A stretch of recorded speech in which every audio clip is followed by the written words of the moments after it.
My name is Isha Rosmond. I go by she, her. This is my second semester. Second semester, yeah. State.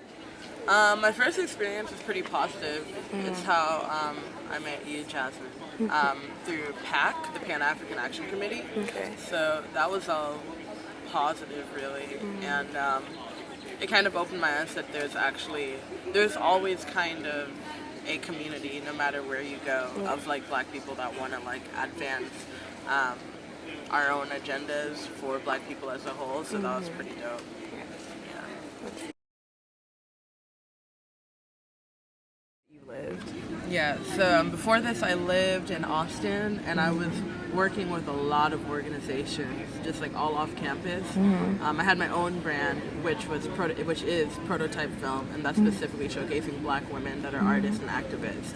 And in Austin it's funny because there's like an 8% Black population, and that's dwindling. It's like the fastest, it's losing Black people faster than any other city in America.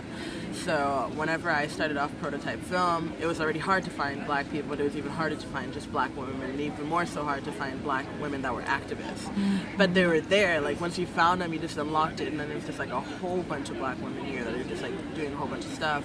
And here, it's like it's only my second semester, like I said, so it's pretty hard for me to like find as many. But the people that I have found are very passionate. It's like in Austin they were like passionate, but they were more like doing it, just going through the motions. But here I find that more women are willing to struggle,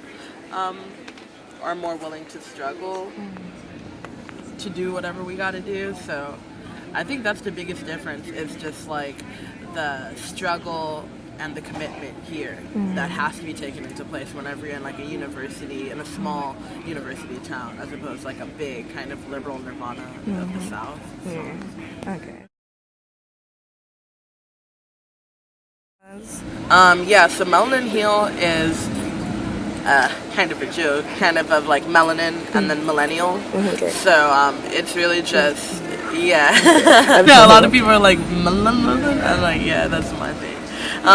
Yeah, so it's really just, I don't know, when I came here I was really scared because I was like, dude, what if I get here and then there's no one that's, and not even no Black people, there's no one that's into the same stuff that I am. And I was like, I know that there are people out there that want to do it, but like I felt like everyone was just kind of waiting for something to happen. Like everyone was just kind of like, I wish San Marcos had this, man. I gotta go to Austin to do it. And then I was like, well, we can do it here. And then it took me a couple of months. Like I didn't start this until January.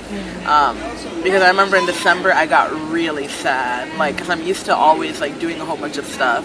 And I was really just going to school. And I was working for like a nonprofit. But I was like, I want to do something more. And then finally I was like, okay, well, let me put my words into action. Instead of complaining about how boring San Marcos is, let me make something fun here. And not only something fun, but something stimulating. So that was like the main goal.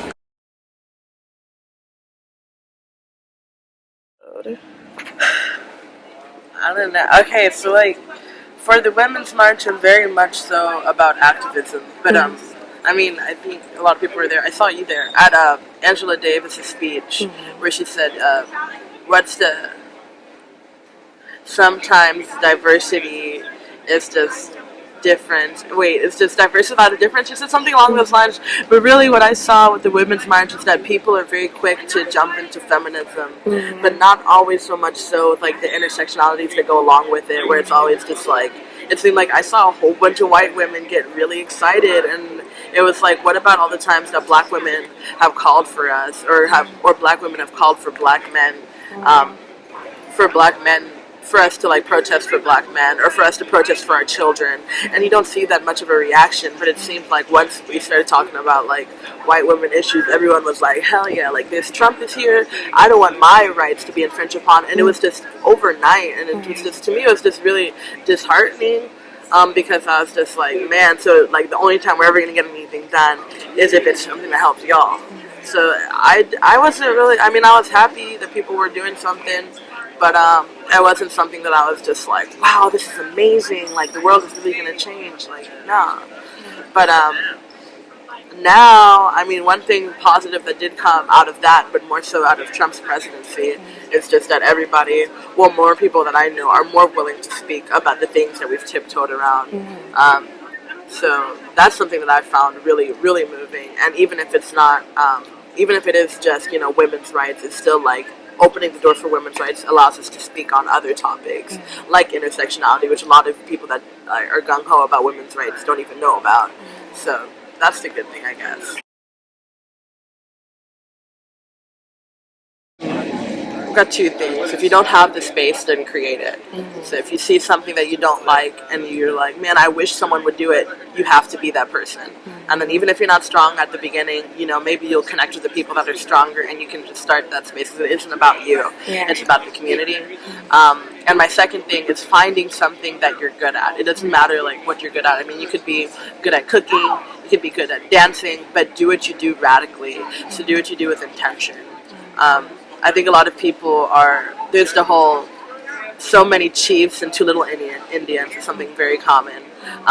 And I see that in so many places. If it's like people that are like, well, I just want to be the leader of this protest. It's like sometimes you can't be a leader. Sometimes you got to do what you're good at. Sometimes you have to just spread the word, or sometimes you have to pick up the garbage or something. Like, find something that you're good at, make sure you like it, and if you don't like it, you know, try to think of like the greater good as opposed to just self at all times.